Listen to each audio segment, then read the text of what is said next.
Joe here from the Chef Cellar. I've had quite a few people asking how to make a sourdough, and I think a lot of people don't understand quite how easy that is.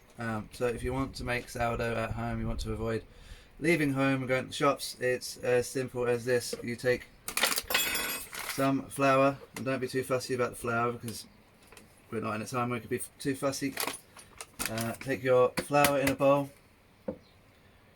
add some water to your flour, give that a little mix,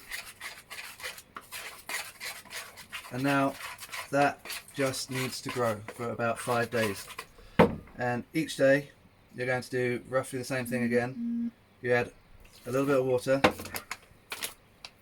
a little bit of flour, and I put in a little bit of sugar.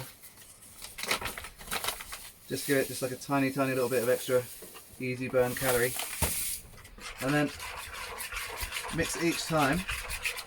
And what you're trying to get to is you're going to have this kind of like moussey, slightly sour smelling starter, and that you're going to be able to use to bake breads. And if you're going to use that to bake a bread, so here we've got our flour, we've got our starter, which if we were going to keep that, we put it in a jar like this, add every day a dessert spoon of flour, bit of water, and just keep like adding it up until it's sour and foamy and producing yeast, which is going to raise your breads.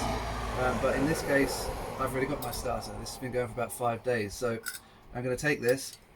In goes a bit of my starter, so that's all the bacteria, the yeast that's going to make it through. And I'm going to leave this very much like this. It's very much like a soupy kind of mix of flour, and that's going to enable all of that like yeast to circulate quite easily. We're going to give that a few hours to get more active, and then later on we're going to add more flour to start building that into a sourdough bread.